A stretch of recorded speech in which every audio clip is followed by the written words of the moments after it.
خلیکن و ناکام شدن. چرا؟ حیله ها جور کردن برای از اینکه حکم الله میده شود. در وقتی که صحابه احرام می بستن، الله متعال عجیب امتحان بود. حتی آهوها در دروازه خیمه می آمدن. زمانی که یا در سفر حرکت احرام بسته کرده می بود، در دروازه خیمه ایشان هم آهو می آمد. لیکن صحابه کرام الله متعال کامیاب کرد چونه با وصفی که کمال اشتیاق و رغبت و میل با شکار داشتن، لیکن اینجا یا شکار نکردن. اینی قسم حالت الله آورد. الله متعال میفرمه که تمام احکام خود برای شما بیان میکنه به این خاطر که شما را امتحان بکنه. احکام الله متعال معلوم شد که ما به هر مسئله موضوع مکلف هستیم. امتحان است. البته امتحانات الله دو قسم است. یکی امتحان تشریعی میگه، ابتلای تشریعی. ابتلای تشریعی در انجام و نه انجام یک عمل است که الله برای ما روا کرده، مکلف کرده، ما در سر برسانیم یا نمیرسانیم. روزه یکی از جمله مکلفیت های است که الله ما را مکلف ساخته. امتحان الله است که تا سر تا غروب یا فتابه ما خودداری میکنیم یا نمیکنیم. دوم قسم ابتلاعات یا امتحانات الله تکوینی میباشه. او در اختیار تو نیست. الله همونطور سرت میره، بعد از اون میبینه که بنده تا چی اندازه را به الله تسلیم است. مریض میکنه تا مالی تا میگیره، فقیر جور میشی، مرتبه و قدرتی تا میگیره، اولادی تا میگیره، میموره، خودی تا حالت ناگوار سرت میره. این ابتلاعات تکوینی میگه. در اینجا اختیار و چاره از تو نیست، اما الله میبینه که بنده ما کدام را اختیار میکنه. شکایت میکنه، دودشنام به الله میزنه، یعنی که تسلیم به قضای الله است. میگه که ما خود کلش انا لله و انا الیه راجعون، ما مملوک الله هستیم، فقط به سوی الله میرویم. این امتحانات الله متعال است. الله متعال میفرماید که شما را امتحان میکنم. و چه چیز؟ بشیء من الصید، با کمک چیزی از شکار. کمک چیزم اگر نعوذ بالله انحراف بکنی، الله امتحان میکنه. تنالوا ایدیکم، که دستای شما برش میرسه به شکار. این توسط چوچه یا تخمی همی شکارا که دستشان میرسید. یا ایسته که بعضی شکارا ضعیف است در رفتن، تو با بدو کردن گرفته میتونی. وری ما حکم، اما شکاری که گرفتن نمیشه، او توسط شکار رو نه چی کرده که باید قطع تیر بزنی. الله تو را امتحان میکنه که تو باش آری این شکار میکنه یا نمیکنه. لیعلم الله من یخافه بالغیب، که معلوم کنه الله که کی ترس داره در حالت غیب، یعنی بدون دیدن الله امر الله را پذیرفته. یک غیبی معنا را داره، یک معنا. دو معنا، من یخافه بالغیب کیسته که در حالتی که هیچ کس نباشه، مردم نباشه، لیکنی دستوری الله را او بالکل ملتزم سر خود داشته باشه که من کاری غلط نکنم. این امتحان الله است. فمن اعتدى، الله خب معلوم کرده پیش از پیش. چرا اینجا میگه لیعلم الله؟ یک علم الله دو قسم، یکی علم در حالت عدم ظهور که او تعالی ظاهر نشده، علم الله ثابت است. یکی بعد از ظهور است که او در میدان بیاید و الله معلوم کنه در پیش مردم. اینه مثل که بنی اسرائیل الله امتحان کرد. فمن اعتدى بعد ذلك، کسی که تجاوز میکنه بعد ذلك، پس از این حد شرعی بود. انسان وقتی احرام بسته میکنه خلاص دیگه در شکار تجاوز کردن نمیتونی. یا است که عام باشه، در حالت احرام هم نباشه، خود شکاری کجا باشه؟ شکار حرم باشه. شکار حرم در حالت احرام و غیر احرام کسی او را شکار کردن نمیتونه. اگر تجاوز میکنه پس از این، فله عذاب، برای ازی عذاب است، علیم دردناک. یا در دنیا الله برش امطور عذاب میاره، یا است که در آخرت میمانه الله عذاب برش میده. یا ایها الذین آمنوا، کسانی که ایمان آوردی، لا تقتلوا الصید، شما قتل نکنی شکاره بغیر از او که شریعت مستثنا کرده بیرون کرده شد. در اینجا دیگه این چیسته قتل عام است، هر نوع که باشه از شکار. او این که قتل نکنی خوراکش، این گپا کلش من است، بجز از که آدمی حلال اگر ذبح کرده باشه برای تو جایز است. در غیر از اون نه. اگر یک محرمم یک شکار ذبح کرده برای تو میاه خوردن برای تو جایز نیست. و انتم حرم، در حالی که شما در حالت احرام هستی.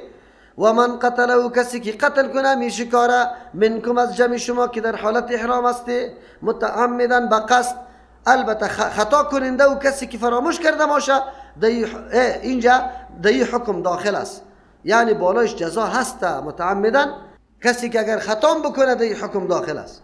متعمدن به قصد باشه، فجزاء، بالای از جزاست، بدل و عوضش است. مثل ما قتل، به مثل او چیزی که قتل کرده، من النعم، از چارپایا یا از پرنده ها. کدام چارپای پرنده را که قتل کرده مثل از او را تو باید چی بدی؟ فدیه و عوض بدی.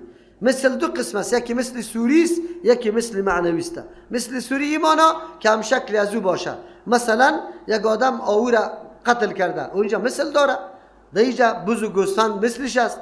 یک آدم چیستا کوکی زرین قتل کرده، اینجا مثل داره چی مرغای خانگی. اینمی قسم هر چیزی که مثل سوری داره اول مثل سوری باید بدلش باشه. اگر مثل سوری نداشته باشه باز بعد از او قیمت بده، خود قیمت دو نفر عادل فیصله میکنه که الله بیان میکنه. فجزان پس بالای تو را آدم جزاست مثل ما قتل، به مثل آن چیزی که قتل کرده، من النعم از چارپایه و پرنده ها. یحکمو به ذو عدل منکم که فیصله میکنه به او دو صاحب عدل منکم از جمع خودتان که مسلمان ها باشه. نه چطور فیصله میکنه؟ آلی جزایش هدیان او قربانی که بالغ الکعبه رسیده به کعبه باشه، در کعبه بره اونجا بره حلال شوه. او کفارتون طعام مساکین، یا کفارش است که طعام دادن مساکین است. او عدل ذالک، یا برابری نمی صیاما روز است. لیذوق وبال امره، تا که بچشه وبال تاوان امر خدا، کاری خدا. کدام عمل که انجام داد که الله منع کرده بود اینالی وبال و تاوانش بکشه؟ چرا الله تو را گفته بود چیکار نکن، تو چیکار کردی؟ از او خاطر اینالی بعد تاوان عملی چی بکنی؟ آلی بنزد جمهور تا وقتی که یک چیز مثل سوری داشته باشه بعد مثل سوری را فدیش بپردازه. اگر نداشته بود بعد از او باز چیستا قیمت پرداخته میشه و او قیمت دو نفر عادل قیمت گذاری میکنه که عوضی اونمو شکاری که تو انجام دادی عوضی اونمو شکار شود. عفا الله عما سلف، عفا کرده درگذر کرده الله از آن چیزی که پیش تیر شده. از این پیش که کدام معاملات شده الله او را عفا کرده. آلی حکم الله جدید آمده، مراعاتی حکم خیلی ضروره. خب و من عاد فینتقم الله من، کسی که باز میگرده نعوذ بالله بازم مخالفت دستور الله را میکنه، شکار میکنه، الله انتقام از پیشش میگیره. والله عزیز ذو انتقام، الله زبردست ذات است، هیچ ارادش بازگشته نمیتونه، سر همه چیز قوت و قدرت و سلطه داره. ذو انتقام، صاحب انتقام است، انتقام گرفتن برای از خیلی آسان. احل لکم صید البحر، حلال کرده شده برای شما شکار بحر. وقتی که زنده از دریا میکشی دلید، از خاطر صید امو شکار میگه که زنده خودت میکشی.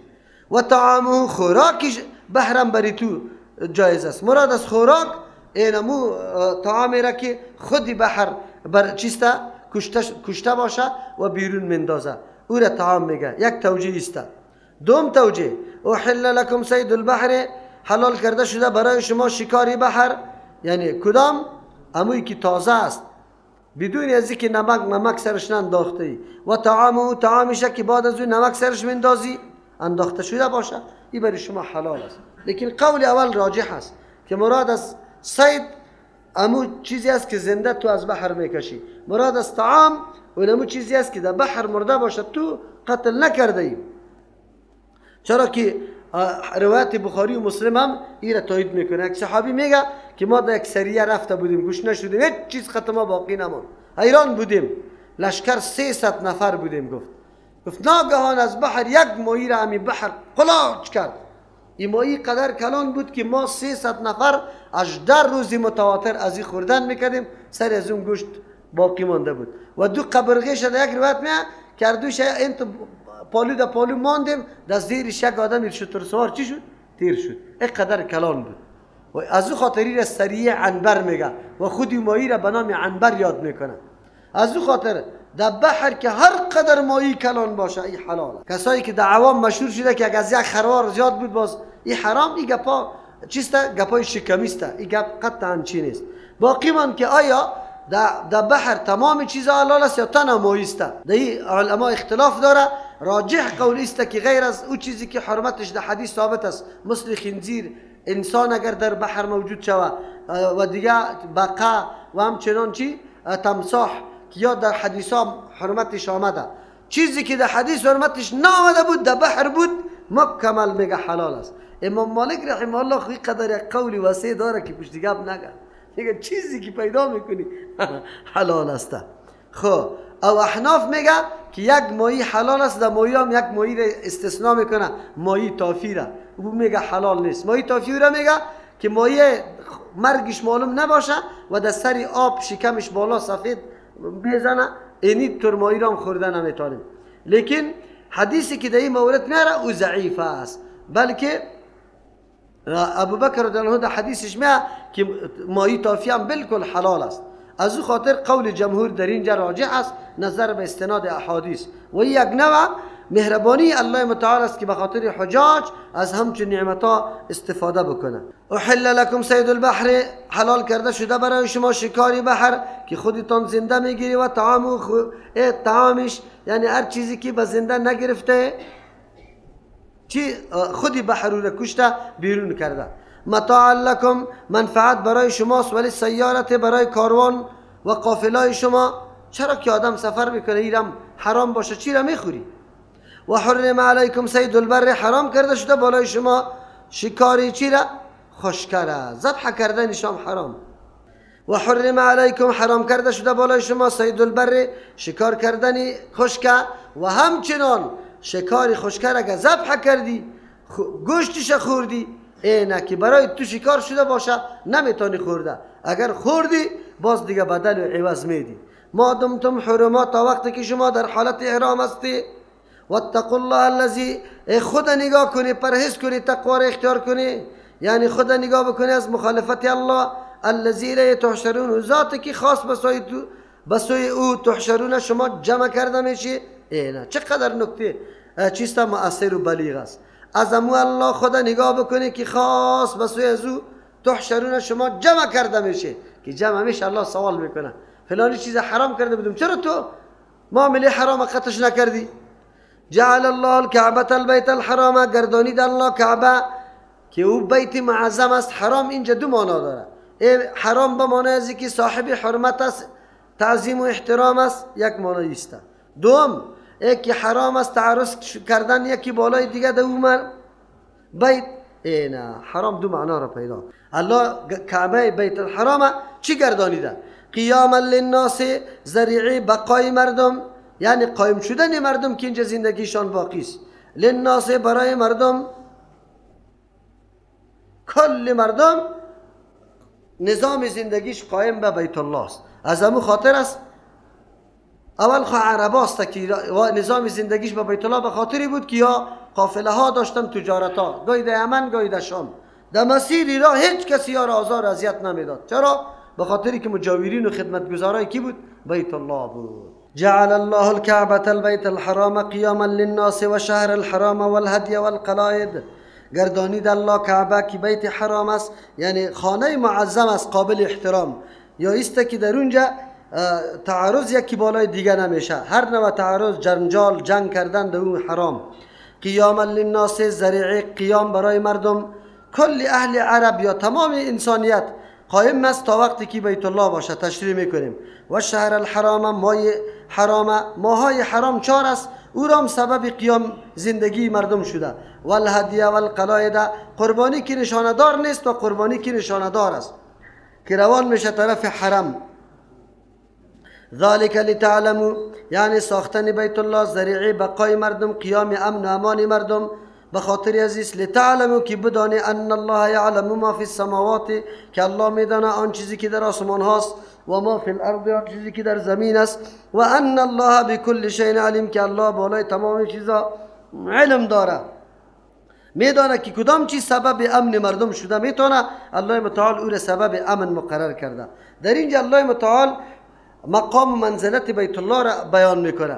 حالات عرب اگر مطالعه شود تاریخ برای آدم معلوم میشه که هیچ نوع یک حکمت منظم نداشتن، پراگنده قومایی که سالا در بین خود جنگ و جدل داشتن، لیکن الله متعال توسط بیت الله برای ازیا امن نصیب کرده بود. از همون خاطر قبل از اسلام و در زمان جاهلیت اگر قاتل پدری خود هم در حرم گیر میکرد هیچ چیزی گفته نمیتونستن، و یکی سبب بقای زندگیشان ای بود که یا 2 سفر داشتن، یک طرف یمن دیگر طرف شام.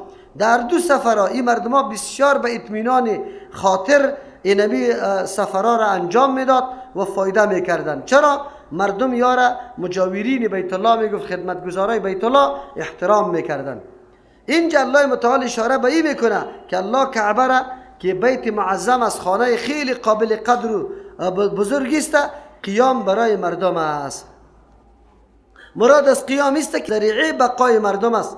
از همون خاطر است تا وقتی که بیت الله حج میشه تا او وقت دنیا قائم است. اما زمانی که کسی باقی نمانه که بیت الله را حج بکنه، بلکه در یک حدیث میه که یک نفر حبشی چیسته سیاه پیدا میشه، او خیلی آدمی میزوف واره و ایره کعبه را سر کعبه حمله میکنه، ایره ویران میکنه. اونجاست که الله متعال قیامت قائم میسازه. از همون خاطر است که تا وقتی بیت الله حج میشه قیامت هم قائم نمیشه و زندگی یا امی بقای زندگی مردم در حال خود باقی است.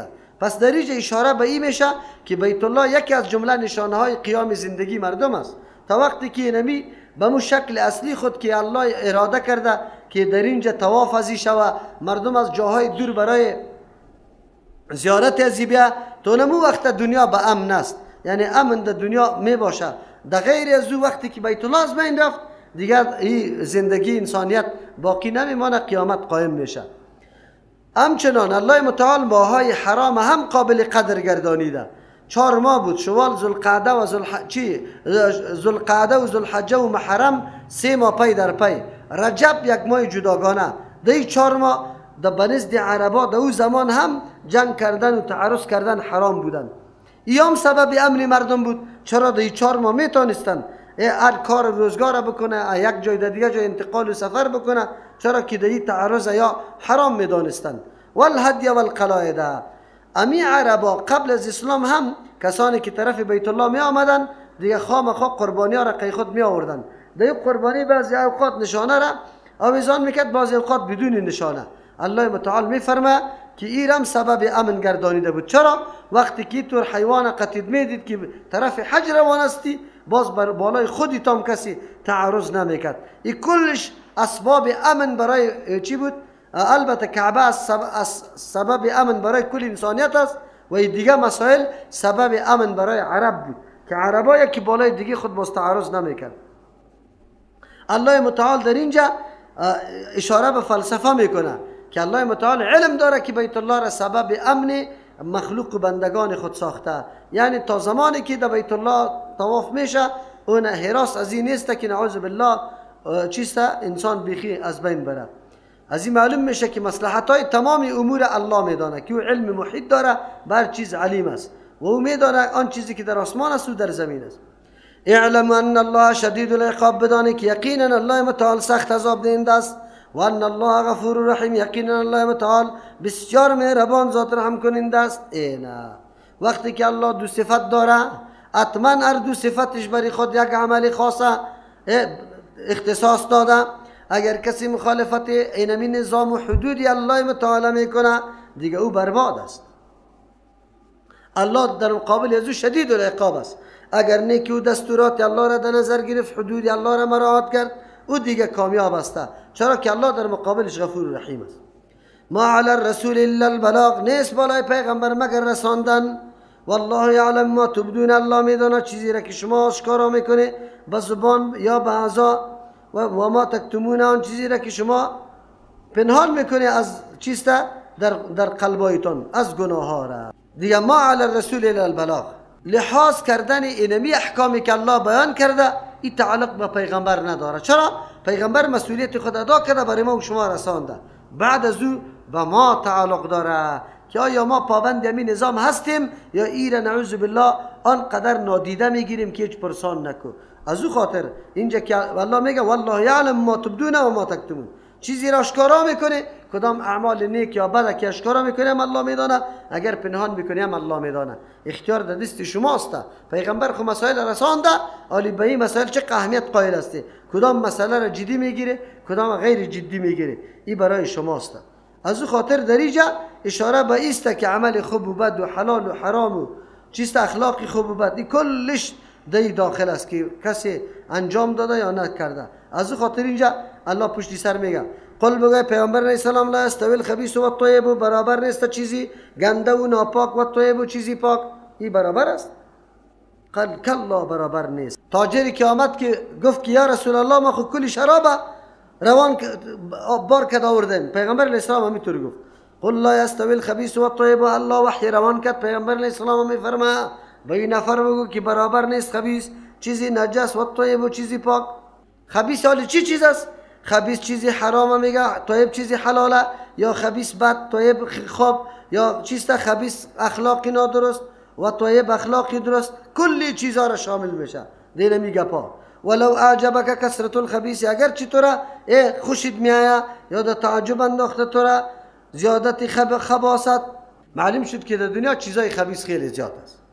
مردم فاسق و فاجر زیاد، مردم دیندار کم، حرام زیاد، حلال کم.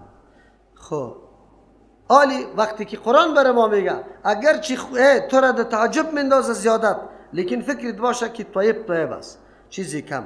عالی معاش حرام خیلی زیاد میباشه، لیکن معاش حلال چیسته خیلی کم میباشه. الله متعال میگه برابر نیسته. اگر چی در ظاهر تو معاش زیاد میگیری، اما در معاش کم الله برکت مندازه. در معاش زیاد سعی که سرطان بگیرته. عالی یک دفعه در هند برو، یک دفعه در آلمان، روزی خوب نداری، پریزا برات مقرر میشه که پرسان نکو. زنا قطع چیسته در تکلیف هستن در پخته کردنش. الا نانی باقلی ازی بریزی پیدا کنی، الا نانی جو بریزی پیدا کنی، دیگه خود چی میکنی؟ یک روزام از شفاخانه بگوی خلاص نیستی، گاهی یکی گاهی دیگه. اینی حالاتیت است. گنی داخل عمر خو اختطافچات کمینی تا گرفته، اگه یک دفعه برتا کلی سرمایه تا میگیره. نه، ده کم ده حلال برکت است. الله سرتی حالتا را نمیاره. سری از همین پول کم استفاده خیلی زیادی دینی میتونی که تو در کار دین ایره چی بکنی؟ مصرف میکنی. از او خاطر الله متعال میگه خبیث و طیب گاهی هم برابر شده نمیتونه. اینالی خبیث عقیده خوب عقیده خراب این با هم برابر شده نمیتونه. اگرچه عقیده گنده قدر زیاد پیدا میشه که پرسان نکو. اینجا است که تو باید درک بکنی که عقیده درست بسیار کم است و در این راه رفتن این گپی عادی نیست که آدم بروه برای خود یک چیزی و مشکلات متحمل شدن در کار است. الله متعال گپ برای ما میگه ولو اعجبک کثرت الخبیث، اگر چه خوشت میاد یا برای تو چیسته تعجب میکنی که خبیث چقدر زیاد است. فاتقوا الله یا اولی الالباب، بترسی از الله متعال، یعنی مخالفت فرمان الله را نکنی. اگرچه حلال کم است امور قناعت بکو، پشتی حرام زیاد نگردی. نه یا اولی الالباب، ای صاحبان عقل، اگر عقل داشته باشی کدام جهان تعمیر کنه آدم، دنیا را یا آخرت؟ نزو خاطر آخرت. لعلکم تفلحون، بخاطر که شما کامیاب شوید برسید در مقصد زندگیتان. حلال طیب در پیش بگی ولو که کم است، لیکن در مقصد زندگی میرسی. یا ایها الذین آمنو، کسانی که ایمان آورده، لا تسألو، سوال نکنی یعنی درخواست نکنی، عن اشیاء، در موردی و بعضی چیزا، ان تبد لکم، اگر براتون واضح کرده شود، تسوکم، شما را غمگین میسازه. دیگه چرا سوال کرده رایسته؟ و ان تسألو عنها، اگر شما سوال بکنی از امی چیزا، حین ینزل القرآن، در آن وقتی که قرآن کریم نازل میشه، تبد لکم، براتون واضح میگرده، ظاهر میشه. عفا الله عنها، الله از پیشش عفا بکنه. والله غفور حلیم، الله مهربان حلیم بردبار، از زود انتقام نمیگیره. در اینجا من از سوالا آمده. کدام سوالا؟ خصوصا در زمانی که پیغمبر حیات است و وحی نازل میشه، دیگه باید سوال کرده نشود. چرا؟ آن چیزی که مناسب است الله خود بیان میکنه. ضرورت به سوالی تو چیسته؟ وحی نازل میشه خلاص. دیگه در این صورت و ان تسألوا عنها حين ينزل القرآن تبد لكم، بیا زبرتون واضح میشه، قرآن نازل کرده میشه، ضرورت به سوال نیست. بگذار الله را که ما را به کدام چیزا مکلف میکنه، کدام چیزا نمیکنه. او بعضی میگه که و ان تسألوا عنها حين ينزل القرآن تبد لكم، یا میگه که مثل که غمگین میکنه، غمگینش نمیسته که وقتی قرآن میایه و شما پرسان میکنه، حکم میایه متصل قیدی قطعش گذاشته میشه که او برای تو چی نیسته، خب خوشت نمیاد. از این خاطر باید خودداری بکنیم. در این سوال کردن عبدالله ابن حذافه رضی الله عنه گفت که من ابی، پدرم کیست؟ سوال هم داخل است، تو پدر چی میکنی؟ یکی دیگه گفت که این ابی، پدرم کجاست؟ پیغمبر اسلام گفت فی النار، در آتش است. که باز مثلا صدا کرد گفت پدری من و پدری تو در آتش است. الله متعال میفرما این طوری سوالا را شما نکنی. در این قسم سوالا سوالای تعنتی هم داخل است. تعنت ایره میگه کسی را در مشقت بنداز، سوال بکو کیو بند شود. دیگه قسم سوال تبکیتی الزامی که ما میگیم که یک آدم چوب کنی در پیش مجلس بشترمانی شه، یام داخل است که من اصلی توری سوالی که به طریق رشخندی باشه که باند در پیش مردم ای رشخند شوه، ایام دی داخل است، ای توری سوالا نشوه. و سوالی که برای امتحان میکنی یکی تو باشی چیزی میفهمه نمیفهمه، این مولا را من امتحان کنم یام صحیح نیست، اینی سوالا خودداری شوه. هر سوالی که فایده نداره ضرر نداره دمو اکتفا شوه و چی شوه درخواست کرده شوه.